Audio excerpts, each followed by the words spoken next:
വശീകരണവുമായി ബന്ധപ്പെട്ട് ഒരുപാട് വീഡിയോ നമ്മൾ ചെയ്തിട്ടുണ്ട്. നിങ്ങൾ എൻ്റെ വീഡിയോകളിൽ വശീകരണത്തിനുള്ള ഒരുപാട് മാർഗങ്ങളും കാര്യങ്ങളും കണ്ടിട്ടുണ്ട്. ഒരുപാട് പേർക്ക് അതുകൊണ്ട് ഗുണകരമായിട്ടുണ്ട്.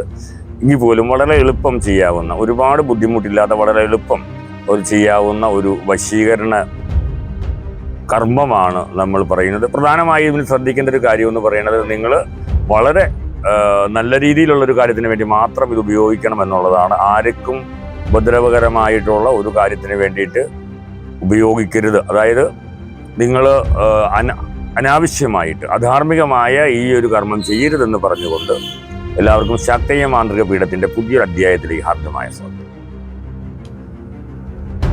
പല ആളുകൾക്കും ഇങ്ങനെയുള്ളൊരു കർമ്മം ചെയ്ത് വളരെ ഫലസിദ്ധി ഉള്ളതുകൊണ്ടാണ് ഇത് നിങ്ങളോട് പങ്കുവയ്ക്കുന്നത്.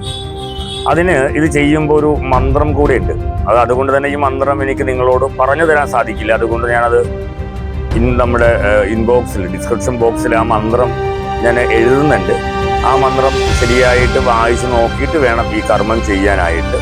അത് പൂർണ്ണമായ സങ്കല്പത്തോടു കൂടി ചെയ്താൽ മാത്രമാണ് ഈ ഒരു കർമ്മം കൊണ്ട് നിങ്ങൾക്ക് ഫലസിദ്ധി ഉണ്ടാവുകയുള്ളൂ. പരീക്ഷണത്തിന് വേണ്ടിയിട്ട് നിങ്ങൾ ഒരിക്കലും ഇങ്ങനൊരു കർമ്മം ചെയ്യാനായിട്ട് പോകണ്ട.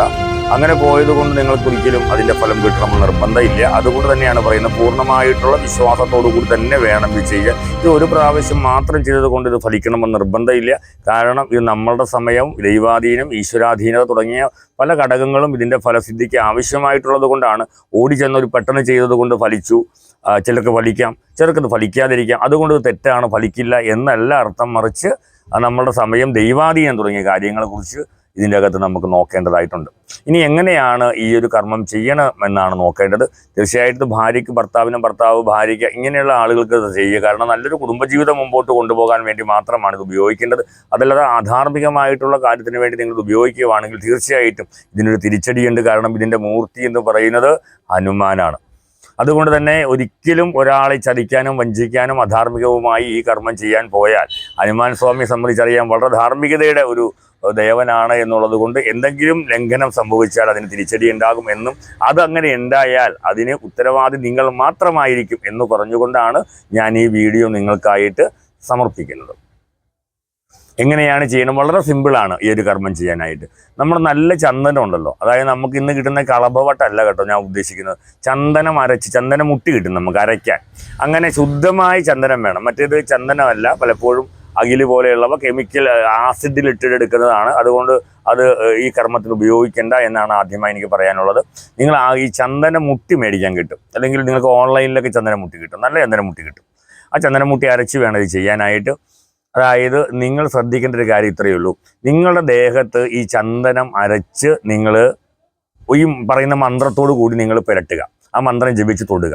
തൊട്ടതിന് ശേഷം രാവിലെയാണ് തൊടുന്നതെങ്കിൽ കുറച്ച് നേരം ആ മന്ത്രം ജപിക്കുക. അതിനുശേഷം അത് ഉണങ്ങി കഴിയുമ്പോൾ നിങ്ങളുടെ ദേഹത്ത് നിന്ന് ആ ചന്ദനം അടർത്തിയെടുക്കുക.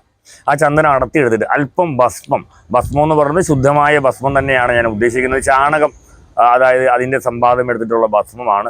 ആ ഭസ്മത്തോടു കൂടി കൂട്ടിച്ചേർത്തിട്ട് കുടിക്കുന്ന വെള്ളത്തിൽ കലർത്തി നമ്മുടെ ഇണയെ, ആരെയാണോ വശീകരിക്കേണ്ടത് അവർക്ക് കുടിക്കാൻ കൊടുക്കുകയാണെന്നുണ്ടെങ്കിൽ തീർച്ചയായിട്ടും ആ വ്യക്തി അത് ഉള്ളിൽ ചെല്ലുന്നതോടുകൂടി തന്നെ നിങ്ങൾ പറയുന്ന കാര്യങ്ങൾ അനുസരിക്കുന്ന, നിങ്ങൾ പറയുന്ന കാര്യങ്ങൾ ചെയ്യാൻ താല്പര്യമുള്ള, നിങ്ങൾക്ക് ഏറ്റവും പ്രിയപ്പെട്ട ഒരാളായി, നിങ്ങളെ പ്രിയപ്പെട്ടവനായി കരുതുന്ന ഒരാളായിട്ട് ആ വ്യക്തി നിങ്ങളുടെ ജീവിതാവസാനം വരെ മാറും എന്നുള്ളതാണ് അത്. അപ്പോൾ അത് ചെയ്യുമ്പോൾ ഏത് കാര്യത്തിന് വേണ്ടിയിട്ടാണ് ചെയ്യുന്നതെന്ന് നമ്മൾ ഒരു സങ്കല്പം മനസ്സിലുണ്ടാകണം. പ്രത്യേകിച്ച് ഭാര്യ, ഭർത്താവ്, ഇത് ആർക്കും കൊടുക്കാം. ഇതൊരു കൈവശമൊന്നും അല്ല കേട്ടോ, ഇത് ആർക്കും കൊടുക്കാം.